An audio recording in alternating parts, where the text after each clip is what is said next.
G'day cocktail lovers, I hope you've been keeping well in these strange times we live in, and I hope you're doing things to just enjoy life.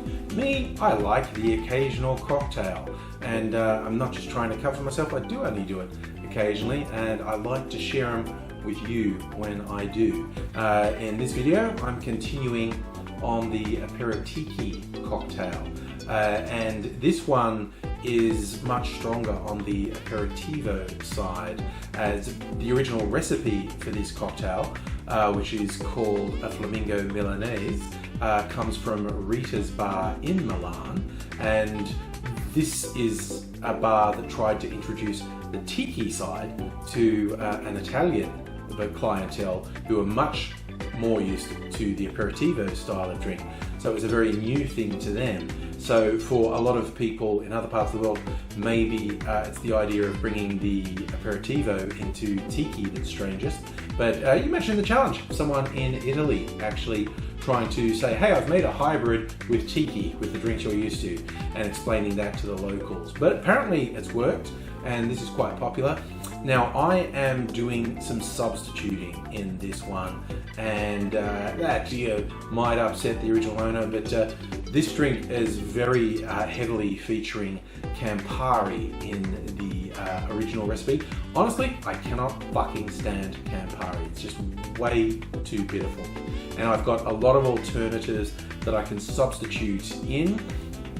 I'm going to keep it fairly Italian. I'm going to substitute, instead of Campari, I'm going to use Aperol. I have a few other bitters that I sometimes substitute in recipes that call for Campari. I thought I'd keep this one very Italian, so it's going to feature Aperol rather than Campari. So the way I'm going to make it is obviously going to produce a quite different drink to the original recipe. So if you like your drinks bitter, if you're a fan of Campari, by all means stick with the Campari element in this one. But yeah, I'm just offering a few suggestions for either when you don't have a particular ingredient or you're not fond of a particular ingredient, how you can substitute and still get a result that is at least somewhere related to the original. So without further ado, I'm going to get started. We're going to make a Flamingo Milanese. As I said, front and center in this drink is a bitter red Italian aperitivo. The original recipe is Campari.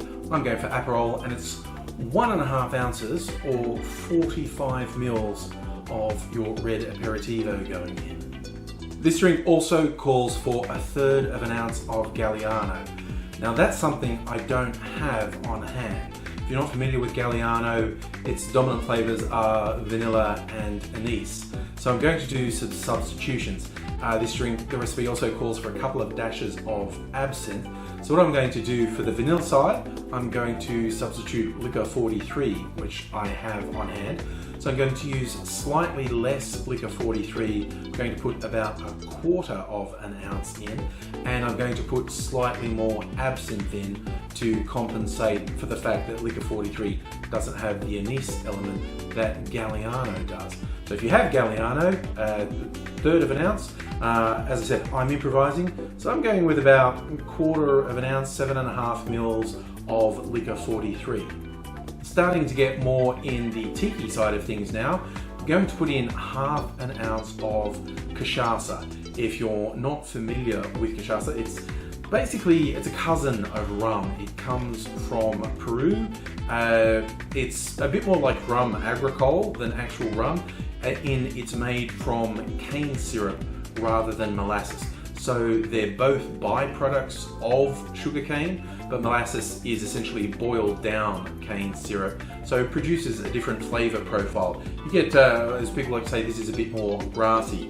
But yeah, it's very rum-like in flavor, but we're putting in 1/2 ounce of Cachaca. The original recipe calls for a couple of dashes of absinthe. Like I said, I'm upping the absinthe a little to compensate for the fact I didn't use Galliano. So rather than just a couple of dashes, I'm putting a bit less than a bar spoon. A bar spoon's about 5 mils, and I'm putting a bit less than a bar spoon, so it'll be about 3 or 4 mils of the absinthe. That's it for the booze elements in this cocktail. I'm going to add a bit of citrus now, some lime juice for some acidity to provide a little bit of balance. Not a huge amount, just going for 1/3 of an ounce of lime juice. The final element is a sweetener. This recipe calls for 1/3 of an ounce of a lime oleosaccharum, which is something I actually made.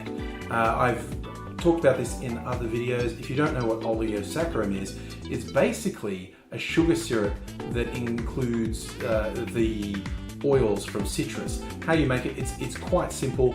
Peel some citrus, cover it in caster sugar, leave it for 12 to 24 hours. The caster sugar will leach the oils out of the citrus peel, turn into a syrup. Add some water so the sugar's all completely dissolved. You have oleosaccharum. Easiest way, just do a search online for oleosaccharum. You'll find a range of recipes you can try. But it's a great way to get additional use out of your citrus.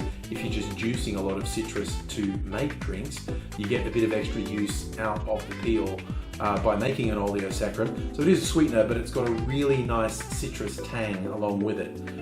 So it keeps for a little while, so I made this little squeezy bottle of it. So I'm just going to pour in 1/3 of an ounce of the oleosaccharum. Finally, we add ice to our shaker, put the lid on, give it a good solid shake for about 10 seconds. Now I'm going to strain this into a Nick and Nora glass, chilling in the freezer. Not worried about fine straining this, because I fine strained the juice before I put it in. And there we have the Flamingo Milanese. I am not an Italian speaker. I'm trying to make it up.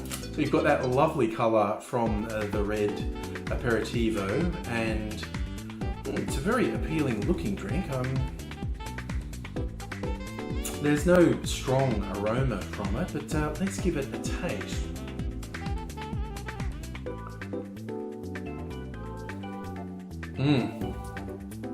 Oh yes, I'm definitely a fan of this one. Like I said, if you are a fan of the aperitivo, the bitter drinks, by all means use Campari or something more bitter than Aperol. I have to admit, that's my Achilles heel with regards to cocktails. I have tried really hard to like Campari or other aperitivos that are as bitter as Campari. I just can't do it, particularly with Negronis being such a popular drink. And I've had them made by many different bartenders, and because I thought that maybe I just need to get the right Negroni. It's like, no, Campari, that level of bitter is just not to my taste. So never be shy about substituting. That's my recommendation to you. Yet for sure, cocktail recipes developed by someone with a lot of experience and expertise, it's well worth following them. But yeah, if it just falls into something you don't have, or it's something you just don't like, and you can find something that's a suitable replacement for it, go for it, is what I say. Worst thing that could happen is you make something that you don't like. The best thing that could happen,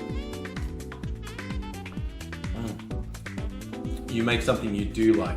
This is really light and bright. It's got a fruity edge. There is the little bit of bitterness from the Aperol. That's a really nice balance with the Tiki flavors that are in there as well. I can see why people like Aperitiki. It is a really good change of pace. I do like a Tiki drink, but they can get a bit sweet and a bit samey. So something that refreshes the whole thing, I'm all for it. I hope you enjoyed that. And I'd be really interested to hear from you if you end up trying either the aperitikis I've been making or something else, and just experimenting, seeing what works, because I do really enjoy discovering new things, and I'm always willing to take the risk that I'm not going to like something, but there's nothing quite like making something that you've never had before and having it be a winner. I'm really in favour of this. Cachaca, which is a much lighter taste than most rums, I think that blends really well with the Aperol. I'm definitely calling the Flamingo Milanese a winner. I'm a fan, and I hope you end up being a fan as well. And hey, maybe, dare I say, a fan of this channel. If you're not already subscribed, it would be great if you did subscribe. Tell your friends, and give the old thumbs up. Leave me a comment to let me know what's happening with your drink experience. And I would love to see you again soon as to continue to explore. Got one more Aperitiki cocktail coming this week, and beyond that, who knows? I'm always open to suggestions. Feel free to make requests as well, and I'll see what I can do. But in the meantime, I hope you're doing well. I hope you're taking care. Hope to see you again soon. Bye for now. Cheers.